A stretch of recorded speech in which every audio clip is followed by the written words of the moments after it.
जब हम सपनों की ओर बढ़ते हैं तो सफलता के रास्ते में हमारे लिए नए और अनजाने सफर शुरू होते हैं। सफलता केवल एक गंतव्य नहीं है, बल्कि यह एक चुनौतीपूर्ण और अवसरों से भरपूर यात्रा है। प्रत्येक पराजय एक सीखने और मजबूत होने का अवसर होता है। सफलता का मार्ग अक्सर अनिश्चितता और संदेह से भरा होता है, लेकिन वही लोग जो असफलता से गुजरते हैं वे आखिरकार विजयी होते हैं। सफलता आसानी से नहीं मिलती, यह दृढ़ संघर्ष, मेहनत और संघर्षशीलता से प्राप्त होती है। यह अपनी सीमाओं को पार करने, अपने संज्ञान स्तर से बाहर निकलने और अपने आप में विश्वास करने के बारे में है। ऐसे ही एक बड़े शख्स को आज हम मिलने जा रहे हैं। उनका नाम है स्टीव जॉब्स। स्टीव जॉब्स ने अपने जीवन में एक अद्वितीय और प्रेरणादायक कहानी बुनी है। उन्होंने सपनों को हकीकत में बदलने के लिए असंवेदनशील प्रयास किए और एक साधारण कंपनी को एक विश्व स्तरीय ब्रांड बनाया। उनकी संघर्षशीलता, अद्भुत निर्माणकारी दृष्टिकोण और असीमित उत्साह ने उन्हें सफलता की ऊंचाइयों तक पहुंचाया। This is a day I've been looking forward to for 2.5 years. Exclusively obtained video of Jobs never before seen by the public, showing a softer side of the CEO. Said was that we examined the future product roadmap, not the products that are shipping today, the future ones that we were working. Nervous and scared are probably two words you would never use to describe Steve Jobs. We are organized like a startup. One person's in charge of iPhone OS software. One person's in charge of Mac hardware. Here comes a device that comes with no manual and everybody knows how to use it. Amazing. ज्यादातर लोगों को Steve और उसकी Apple company मालूम है। Steve का success सबको पता है, लेकिन स्टीव के बचपन के बारे में हमें मालूम होना बहुत जरूरी है, कारण उसका बचपन ही इतना संघर्षपूर्ण था। शायद इसीलिए वो आगे जाके सदी का सबसे बड़ा हस्ती बन गया। स्टीव के पिता अब्दुल फताह जंडाली एक सीरियन मुसलमान थे, तो उनकी माता एक अमेरिकन कैथलिक थी। अब्दुल फताह जंडाली ने विस्कॉन्सिन यूनिवर्सिटी में राजनीति विज्ञान में डॉक्टरेट प्राप्त करने का विचार किया। वहाँ वे जोएन सिबेल को मिले, एक अमेरिकी कैथलिक स्विस जर्मन। दोनों में प्यार हुआ, लेकिन जंडाली के मुस्लिम धर्म के कारण सिबेल के पिताजी ने दोनों की शादी को विरोध किया। उसी दौरान सिबेल गर्भवती हुई और उन्होंने सैन फ्रांसिस्को में 24 फरवरी 1955 को एक बच्चे को जन्म दिया, और ये बच्चा कोई दूसरा नहीं बल्कि अपना स्टीव था। लेकिन स्टीव उनके माता पिता के लिए अनवांटेड चाइल्ड होने के कारण उन्होंने स्टीव को किसी दूसरे नीडी कपल को गोद देने का निश्चय किया। इसी दौरान स्टीव को पॉल रेनहॉल्ट और क्लारा जॉब्स ने गोद लिया और उसके बाद इस बच्चे का पूरा नाम स्टीव जॉब्स हुआ, जिस नाम से उसे पूरी दुनिया पहचानती है। पॉल जॉब्स ने कई नौकरियां की, जिनमें एक मशीनिस्ट के रूप में भी उन्होंने काम किया। पॉल और क्लारा ने 1957 में जॉब्स की बहन पेट्रिशिया को गोद लिया और 1959 में परिवार ने कैलिफोर्निया के माउंटेन व्यू की मोटालोमा पड़ोस में घर शिफ्ट किया। पॉल ने अपने बेटे के लिए अपने गराज में एक काम करने की बेंच बनाई ताकि यहाँ उनके मैकेनिक के प्यार को आगे डेवलप कर सके। वही जॉब्स ने अपने पिता की कुशलता की प्रशंसा की और वो अक्सर कहा करते थे, हमारे पापा को सब कुछ बनाने का ज्ञान था।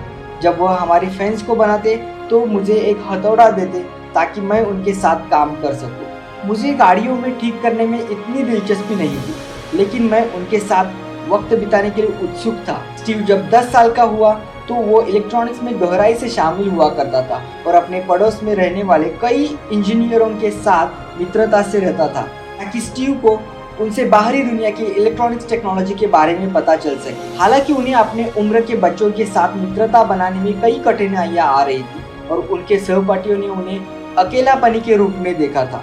जॉब्स को पारंपरिक कक्षा में काम करने में कठिनाइयां आ रही, उसमें स्कूल के स्टाफ के खिलाफ विरोध करने की प्रवृत्ति थी। कभी कभी स्टीव उन्हें इतना परेशान करता था कि कई बार स्टीव को स्कूल से निलंबित कर दिया गया था। ये जो स्टीव का रवैया था उसमें बाद में काफी बदलाव आया। इस बदलाव को स्टीव ने अपने एक चौथी कक्षा के टीचर को क्रेडिट दिया। उनका नाम था इमोजिनी टेडी हिल। स्टीव अपने टीचर के बारे में कहते थे, वो एक बहुत अच्छी चौथी कक्षा की शिक्षिका थी और उसे मेरी स्थिति को समझने में लगभग 1 महीना लगा। उसने मुझे पढ़ने के लिए रिश्वत दी। वह कहती थी, मैं वास्तव में चाहती हूँ कि तुम इस वर्कबुक को समाप्त करो स्टीव।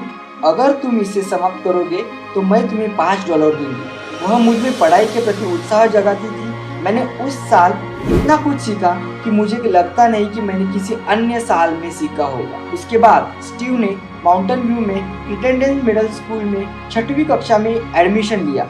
हालांकि वह भी उनके सहपाठी के साथ वहाँ कुछ खास नहीं जम रहा था, तो स्कूल के सारे बच्चों ने उन्हें अकेला ही छोड़ दिया। तो इसी वजह से उन्होंने अपने माता पिता को कहा कि या तो आप मुझे उस स्कूल से निकाल के कोई दूसरे स्कूल भेजो, नहीं तो मैं खुद वो स्कूल छोड़ दूंगा।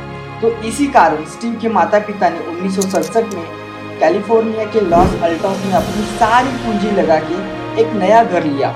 लॉस अल्टोस के घर का स्थान ऐसा था कि जॉब्स को आसपास के होमस्टेड हाई स्कूल में शामिल होने का अवसर मिला, जो सिलिकॉन वैली के साथ मजबूत जुड़ाव रखता था। उन्होंने वहां अपना पहला वर्ष 1968 के अंत में शुरू किया। इसी दौरान स्टीव की मुलाकात उनके एक मित्र बिल फर्नांडिस ने स्टीव वॉजनियाक से की, जो बाद में जाके एप्पल के पहले एम्प्लॉय और साथ में फाउंडर मेंबर भी बने। न तो जॉब्स और न ही फर्नांडिस ने इंजीनियरिंग परिवारों से आते थे और इसीलिए उन्होंने जॉन मैककलम की इलेक्ट्रॉनिक्स क्लास में नाम दर्ज किया। उस समय स्टीव ने अपने बाल लंबे कर लिए थे और वह बढ़ती हुई काउंटर कल्चर में शामिल हो गए थे, और उस बेरहम युवा ने आखिरकार फिर से मैककलम के साथ टकराव लिया और कक्षा में दिलचस्पी खो दी। स्टीव ने 1970 के दौरान एक बदलाव का सामना किया। उसने पहली बार Shakespeare, Dylan Thomas, Moby Dick पढ़ा। उसने संगीत को बहुत ज़्यादा सुनना शुरू किया और उसके साथ ही साइंस एंड टेक्नोलॉजी के बारे में अधिक पढ़ना शुरू किया।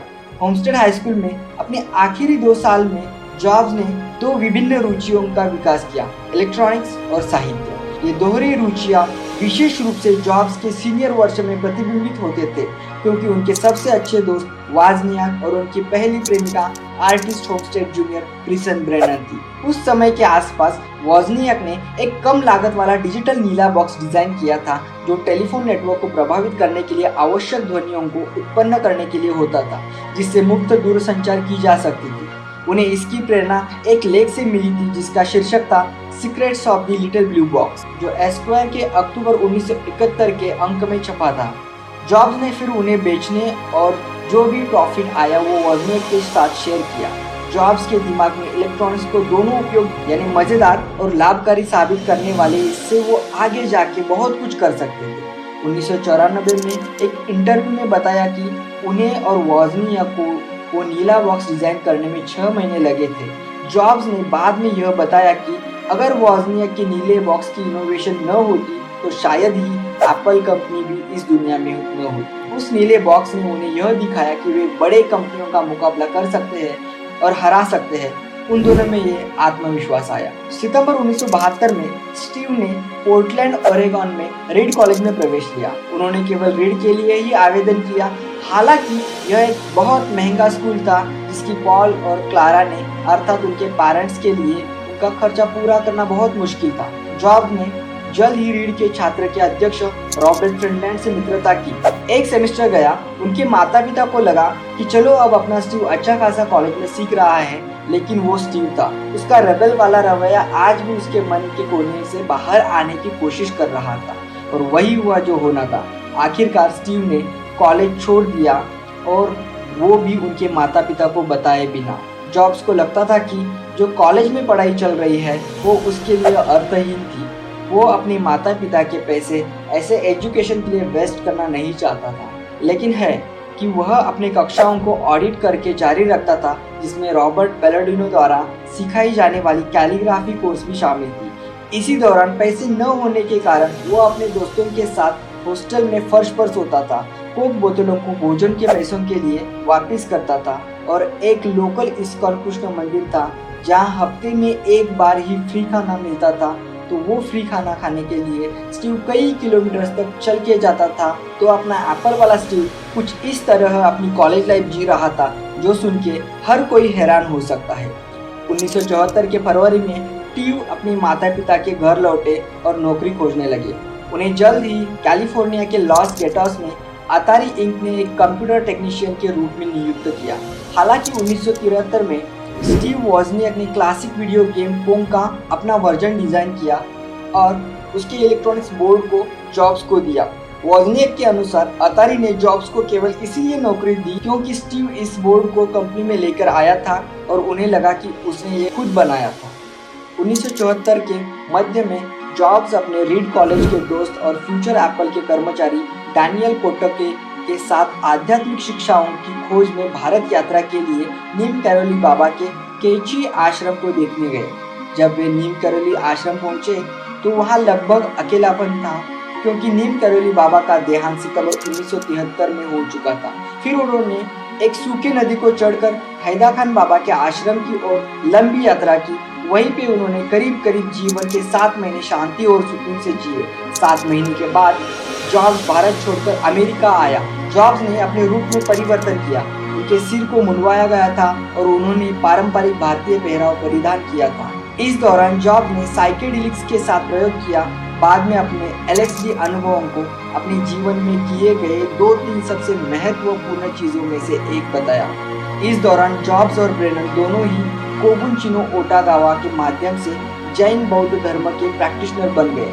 जॉब्स ने स्थिर ध्यान शिविरों में तस्दारा जैन माउंटेन सेंटर में भाग लिया, जो संयुक्त राज्यों का प्राचीन सोटो जैन मठ है। उन्होंने जापान में एहेजी में एक संयमी निवास लेने का विचार किया और जैन, जापानी खाना और कलाकारों जैसी हसुई कावासे के प्रति उनकी पूरी जिंदगी भर की सराहना की। जॉब्स ने 1975 में फिर से अतारी में वापसी की और उस समय बुशनेल ने उसे ब्रेकआउट नामक आर्केड वीडियो गेम के लिए किट में सर्किट बोर्ड बनाने के लिए नियुक्त किया, और इस काम में स्टीव डेफिनेटली अपने दोस्त वॉजनियक की हेल्प जरूर लेने वाला था। रात को वॉजनियक और स्टीव अतारी में ही काम करने लगे और डिजाइन को जल्द ही समाप्त कर दिया। इसी दौरान स्टीव ने ब्रेडबोर्ड पे काम करना सीखा। बुशनेल के अनुसार अतारी ने मशीन में TTL चिप्स को कम करने के लिए प्रत्येक TTL चिप्स के लिए $100 की पेशकश की। जॉब्स ने वॉजनियक के साथ एक सौदा किया। यदि वॉजनियक चिप्स की संख्या कम से कम कर सकते हैं तो जो भी प्रॉफिट आएगा वो दोनों में 50-50% बांट लिया जाएगा। सिर्फ 4 दिनों में वॉजनियक ने TTL की गिनतियों को 45 तक कम किया, सामान्यतः 100 से बहुत कम। हालांकि बाद में अटारी ने डिजाइन किए गए चिप्स पर री इंजीनियरिंग की और कुछ मिसिंग फीचर भी ऐड कर दिए गए। इस काम का स्टीव को अच्छा खासा मुनाफा अटारी से मिला और वो भी $5000। लेकिन स्टीव ने वॉजनियक को बताया कि अटारी ने सिर्फ 750 दिए हैं और वॉजनियक का हिस्सा इसीलिए 375 हो गया। इस बात को लेकर 10 साल बाद वॉजनियक ने इंटरव्यू में कहा कि उस समय स्टीव को पैसों की बहुत ज़रूरत थी। अगर उसने मुझे बताया होता तो चिप्स से जो भी पैसे आए वो मैं पूरे बिना झिझक स्टीव को दे देता। एक दस्तावेज जो DOD द्वारा जारी किया गया लगभग 1975 के आसपास, स्टीव जॉब दावा करते हैं कि उन्हें यूजिन ओरेगन में शराब की होली में नाबालिग के रूप में पूछताछ के बाद गिरफ्तार किया गया था। जॉब्स दावा करते हैं कि उनके पास कोई शराब नहीं थी, लेकिन पुलिस ने उन्हें पूछताछ की और फिर उन्हें नापसंदीदा स्पीडिंग टिकट के लिए आरोपी ठहराया गया। जॉब्स दावा करते हैं कि तब उन्होंने लगभग $50 का जुर्माना चुकाया। तो इस तरह के बड़े पेचीदे और विश्वास न रखने लायक किस्से भी अपनी स्टीव की लाइफ में हो चुके थे। तो दोस्तों, अब तक जो भी हमने स्टीव के बारे में जाना वो उसका बचपन, पढ़ाई, कॉलेज टाइम और आम आदमी की तरह रोजमर्रा की जिंदगी में अपना स्टीव करियर स्टेबल करने के लिए इधर उधर हाथ मार रहा था, एक बिल्कुल आम आदमी की तरह। इस जिंदगी को हम स्टीव जॉब्स की प्री एप्पल लाइफ कह सकते हैं। आजकल यंग लोगों में सबसे ज़्यादा क्रेज किस ब्रांड का होगा तो वो है आईफोन, iWatch, मैकबुक और जितने भी सारे एप्पल कंपनी के ब्रांड है वो सब। और ये एप्पल ब्रांड यानी दुनिया का सबसे महंगा और दुनिया की सबसे बड़ी अमीर कंपनी आखिरकार स्टीव जॉब्स ने कैसी बनाई, इसका रोमांचक सफ़र हम अपने नेक्स्ट वीडियो में देखते हैं। तो दोस्तों, ये वीडियो आपको अच्छा लगे तो लाइक करो, शेयर करो एंड सब्सक्राइब अवर चैनल। तो मिलते हैं अगले वीडियो में, तब तक आज के लिए धन्यवाद।